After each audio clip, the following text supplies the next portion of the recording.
Доктор Исен, Да, поставь диагноз за минуту. давай.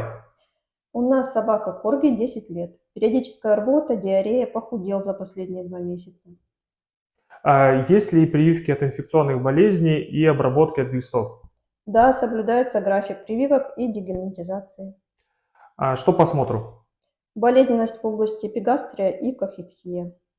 Так, нам нужна диагностика. Мы берем общий анализ крови, проводим УЗИ желудочно-кишечного тракта и обязательно гастроскопия с забором биопсийного материала со слизистой желудка. Что по результатам? По общему анализу крови у нас лимфопения, по УЗИ утолщенная стенка желудка, по результатам гастроскопии гиперемия слизистой желудка, а по гистологии большое количество лимфоцитов и плазмоцитов.